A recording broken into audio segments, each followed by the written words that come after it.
하나님께 늘 아름다운 찬양을 올려드리는 우리 글로리아 찬양대에게 다시 한번 격려의 박수 부탁드립니다.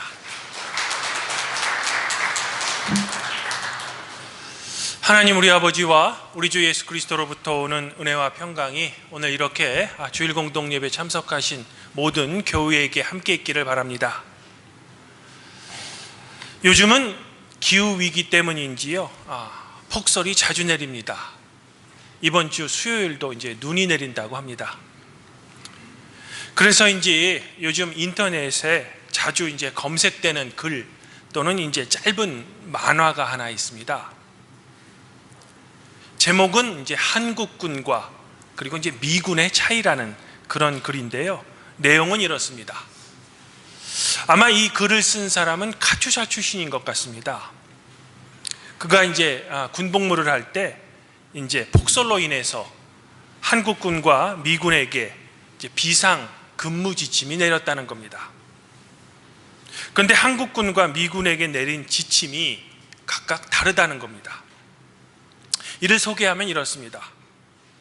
먼저 한국군의 비상 지침은요, 일반 사병은 전원 출근하고요, 부사관은 10년 이하까지 출근하고, 장교는 소령까지 출근하고, 그리고 장군은 출근하지 않고 그냥 대기한다는 겁니다.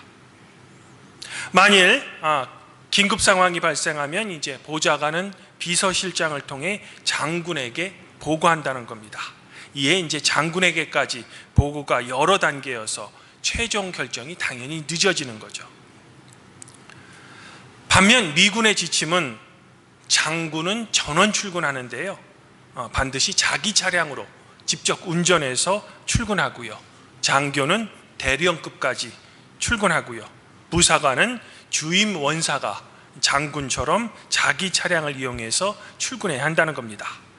마지막으로 이제 일반 사병은 출근하지 않고 그냥 대기한다는 겁니다.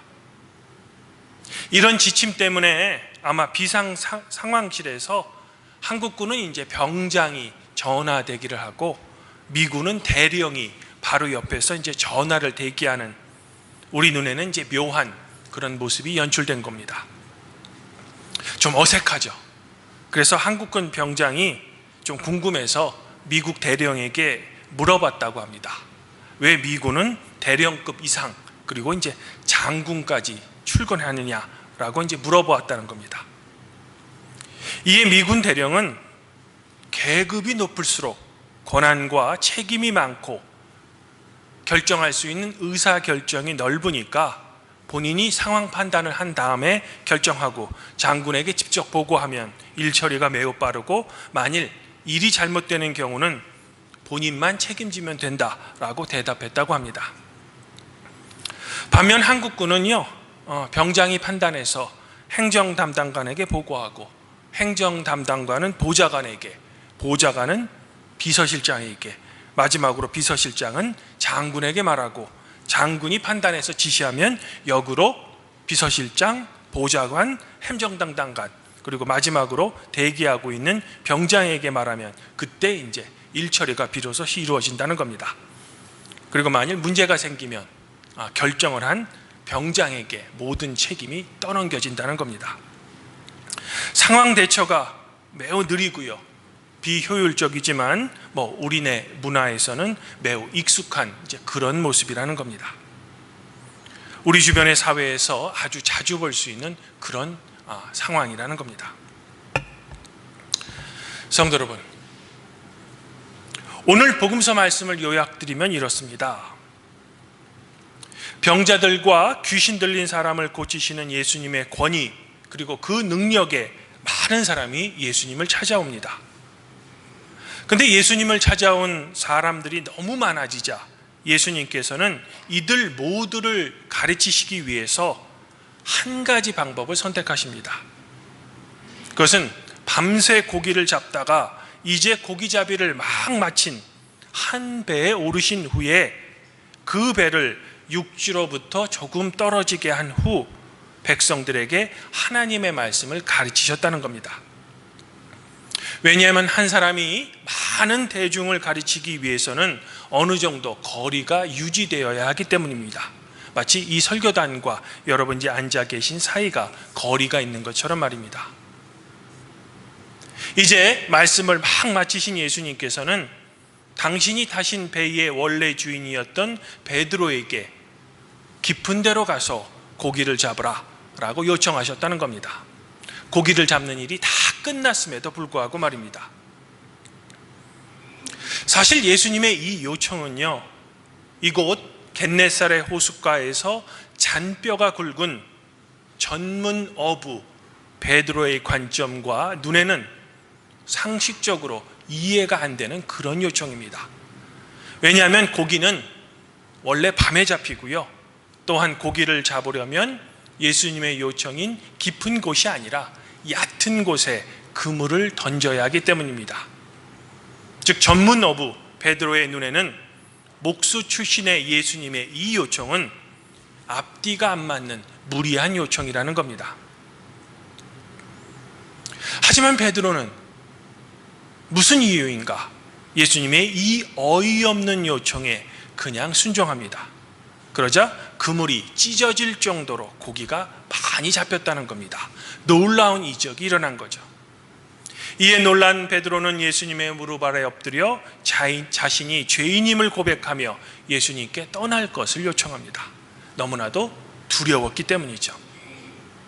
이에 예수님께서는 이 두려움에 떠는 베드로뿐만 아니라 현장에 같이 있던 야고보 그리고 요한에게 당신의 제자가 되실 것을 요청하셨다는 겁니다. 그리고 이 세 명은 곧 모든 것, 즉 고기를 잡는 일을 그만두고 예수님의 제자가 되었다는 겁니다. 그런데 저는 여기서 이런 의문점이 듭니다. 그것은 베드로는 무슨 이유 때문에 전문 어부의 눈에는 말도 안 되는 이 예수님의 어이없는 요청을 그대로 순종했던 걸까? 사실 베드로와 예수님의 만남은 이번이 처음이 아닐 것 같습니다. 왜냐하면 오늘 말씀보다 앞부분인 누가복음 4장 38절부터 39절에 보면 예수님께서는 시몬의 집에 들어가 그의 장모의 열병을 고쳐주신 적이 있기 때문입니다. 아마 그때 베드로는 예수님을 만났을지도 모르겠습니다. 아니면 만나지는 못했을지언정 최소한 자기의 장모를 고쳐주었던 이 예수님의 이야기만큼은 가족들로부터 전해 들었을 겁니다. 그래서 예수님의 말씀에 혹시나 하는 마음이 있어 깊은 데로 가서 그물을 던졌을지도 모르겠습니다. 그러나 사실 우리가 그 정확한 이유에 대해 알지 못합니다. 왜냐하면 성경은 이에 대해 침묵하고 있기 때문이죠. 하지만 저는 베드로가 예수님의 이 말씀에 그저 순종해서 그대로 따라한 이유는 바로 일반 대중을 대하는 예수님의 태도 때문은 아닐까라고 조심스럽게 추측해 보자는 겁니다. 오늘 말씀 중 1절부터 3절을 다시 집중해서 읽으면 이렇습니다. 무리가 몰려와서 예수님으로부터 하나님의 말씀을 듣고자 합니다. 아마도 이미 말씀드린 대로 많은 병자를 고치시고 귀신을 쫓은 예수님의 명성을 듣고 사람들이 예수님을 찾아온 겁니다. 그런데 예수님께서는 이런 무리를 가르치시기 전에 호숫가에 배 두 척이 있는 것을 보시고 그 중에 한 배, 즉 베드로의 배에 오르십니다. 그러고는 배를 육지에서 조금 떼어놓으신 후에야 무리를 가르치기 시작하신 겁니다. 사랑하는 성도 여러분, 이는 제가 앞서 말씀드린 것처럼 보통 한 명의 강연자가 많은 대중을 가리키기 위해서는 강연자와 대중의 거리가 어느 정도 유지되어야 합니다. 거리가 있어야 됩니다. 그런데 많은 사람을 가르치기 위한 이런 원리를 실제로 행함에 있어서 가장 중요한 핵심은 선생이신 예수님께서 많은 군중을 위해 먼저 스스로 움직이셨는가, 아니면 군중을 예수님께 맞추어서 많은 무리를 움직이게 하였는가라는 겁니다. 언뜻 생각하기에는 많은 사람이 일어나서 한꺼번에 움직이는 것보다는 한 사람이 움직여서 적당한 거리를 유지하는 편이 매우 효율적이죠. 너무나도 당연해 보이는 그런 이치라는 겁니다. 그러나 어찌된 일인지 이렇게 당연해 보이고 효율적인 일들이 우리 인간 사회에서는 일어나지 않는다는 겁니다. 우리 사회에서는 선생 한 명이 절대로 움직이지 않습니다. 많은 제자가 선생으로부터 조금 뒤로 물러나 앉으라는 지시를 받는다는 겁니다. 그래야 가르치는 선생에게 진정한 권위가 있다라고 생각한다는 겁니다. 이는 가정이나 교회에서도 마찬가지라는 거죠. 집안의 가장 윗사람과 목사님들은 움직이지 않습니다. 그러나 예수님께서는 오늘 말씀에서 많은 백성들을 위해 당신 자신의 위치를 스스로 조정하셨다는 겁니다. 바로 이런 태도에 예수님의 위대함이 있으며 예수님에게 선생으로서의 진정한 권위가 있었던 겁니다. 즉 예수님께서는 많은 사람 때문에 하나님의 말씀의 가르침에 어려움을 느끼시자 백성들에게 좀 뒤로 물러나십시오 라고 요청하셨던 것이 아니라 당신 자신이 일어나셔서 배에 타심으로써 백성들과의 거리를 직접 조절하셨다는 겁니다. 즉 자신의 편리함 때문에 다른 사람을 움직이려 하고 않으셨다는 겁니다. 그리고 어떻게 생각해 보면 그들의 처한 삶, 즉 있는 그대로의 모습을 예수님께서는 인정해 주셨다는 겁니다. 이런 이유로 백성들 모두가 하나님의 말씀을 잘 듣기 위해서 백성들은 그 자리에 가만히 두고 예수님께서 스스로 움직이셔서 배에 오르신 후에 배를 육지로부터 어느 정도 떼어놓을 것을 베드로에게 요청하셨던 겁니다. 어느 정도 거리가 유지되어야 많은 사람이 예수님의 말씀에 집중할 수 있기 때문이죠.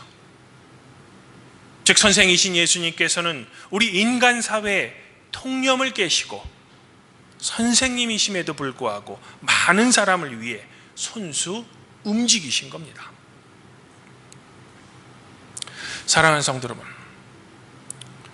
시몬 베드로가 살던 겟네사렛 호숫가를 포함해서 이 유다의 북쪽 땅인 갈릴리 사람들은 외부적으로는 항상 북쪽으로부터 침략을 당했습니다.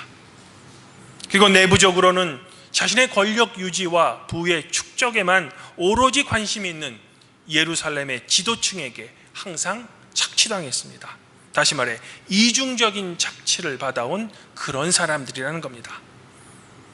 아마 갈릴리 사람들에게는 항상 유다 지도층이 자신들에게 유리하게 세운 자신들만의 기준, 그리고 그 논리에 맞추라는 강압적인 힘들이 항상 이들의 삶 속에는 깊게 자리 잡고 있었을 겁니다. 더욱이 평민들은 이해할 수도 없고 지킬 수도 없는 율법의 여러 조항이 이들의 삶을 재단하고 정죄하고 이들을 올가매었던 겁니다. 그런데 예전에 자기의 장모를 고쳐준 적이 있는 신비해 보이는 예수님이 어느 날 갑자기 자신의 배에 올라 배를 육지로부터 조금 떼어주기를 요청했던 겁니다. 아마 베드로는 잘 알지도 못하면서 예수님의 요청대로 자신의 배를 육지로부터 조금 떼어놓았을 겁니다. 그리고 예수님이 가르치는 동안에는 아마 배에 걸터 앉아 많은 백성에게 하나님의 말씀을 가르치는 이 청년 예수의 모습을 물끄러미 바라보았을 겁니다. 그리고 다른 사람을 존중하며 그들을 사랑하며 그들에게 하나님의 말씀을 가르치는 예수님의 말씀에 자연스럽게 귀를 기울일 것 같습니다. 그러던 중 예수님은 갑자기 호수에 잔뼈가 굵은 이 베드로에게 깊은 데로 가서 그물을 던지라 라는 전문 어부의 상식으로는 도저히 이해할 수 없는 그런 요청을 갑자기 받았던 겁니다. 아마도 베드로는 예수님의 이 요청에 매우 갈등했을 것 같습니다. 아니, 하나님의 말씀을 가르치는 일이면 모를까 고기잡이에 대해서만큼은 전혀 무지해 보이는 이 청년의 말대로 할까? 아니면 그냥 그만둘까? 그 순간 베드로는 아마 이런 생각을 했을 것 같습니다. 항상 자신의 기준이 옳고 자신의 기준이 정당하며 심지어는 자신의 기준을 하나님 말씀과 동일시하는 예루살렘의 콧대만 높은 바리새인과 종교 지도자들과는 달리 자기 스스로 움직이셔서 다른 사람과의 거리를 유지하는 이러한 태도를 가지는 예수님의 말씀이라면 한 번 정도 순종해 보는 것도 그리 나쁠 것 같지 않다고요. 주님 안에서 한 형제자매인 팔복교회 성도로, 요즘 우리 인간 사회의 모든 분야에는 공통적인 한 가지 목소리가 있습니다. 그것은 바로 진정한 리더십의 부재입니다. 다른 말로 하면 존경받는 어른이 없다는 겁니다. 진정한 리더십과 권위, 그리고 진정한 어른은 가르치시기 전에 먼저 자신이 실천하는 데 있습니다. 또한 본인에게 주어진 권위와 힘을 과연 누구를 위해 사용하는가에 있다는 겁니다. 이런 점에서 교회는 자기의 목소리를 사회를 향해 낼 때 우리 교회의 기준이 옳고 정당하다, 그러니 우리 교회의 기준에 따를 것을 사회에게 무조건 요청해서는 안 된다는 겁니다. 그러기 전에 교회가 먼저 이 사회의 빛과 소금의 역할을 제대로 감당하고 있는지 먼저 숙고하고, 교회와 사회가 현재 적당한 거리를 유지하고 있는지를 살펴보아야 한다는 겁니다. 또한 교회가 이미 사회 속에 매몰되어 있는 것은 아닌지, 사회에게 올바른 목소리를 낼 수 있는 그 종교적 권위가 교회에게 여전히 있는지를 물어봐야 한다는 겁니다. 더불어 나의 삶의 주변 사람들에게도 나의 기준이 옳고 정당하니 나의 기준에 맞추라 라고 강요하기보다는 항상 다른 사람들의 편에 서서 그들의 처지, 그들의 상황을 살펴보고 나의 편리함으로 인해 다른 사람들을 강제로 움직이려 해서는 안 된다는 겁니다. 그들을 위해 우리 그리스도인들이 먼저 우리의 위치를 그들에 맞춰 스스로 조절해야 한다는 겁니다. 그러면 오늘 아무쪼록 우리 팔복교회 성도 여러분들은 여러분들이 이 세상을 살아나가실 때 여러분이 가진 특권, 그리고 여러분들이 가진 권리를 이용해서 다른 사람에게 그것을 맞추라 라고 강요하지 마시기를 저는 먼저 요청드리고 싶습니다. 반면 오늘 말씀 속에 예수님의 태도처럼 다른 사람을 사랑하고 존중하는 마음으로 먼저 다른 사람의 고통과 아픔에 공감하며 이들과의 거리를 적당하게 유지할 수 있는 하나님의 지혜로운 사람이 되시기를 권면드리고 싶습니다. 특별히 그 사람이 나의 자녀 또는 피를 함께 나눈 나의 형제 자매일지라도 말입니다. 바라기는 이런 지혜로운 삶을 살아가시는 우리 팔복교회 성도 여러분들에게 성삼위 하나님의 놀라운 은총과 그분의 격려가 성도 여러분들 자신과 여러분의 가정 위에 항상 함께 있기를 성부와 성령과 함께 우리의 진정한 선생이신 성자 우리 주 예수 그리스도 이름으로 간절히 축원드립니다. 그리하면 모든 지각에 뛰어나신 하나님의 평강이 그리스도 예수 안에서 성도 여러분들의 마음과 생각을 지켜주실 것입니다.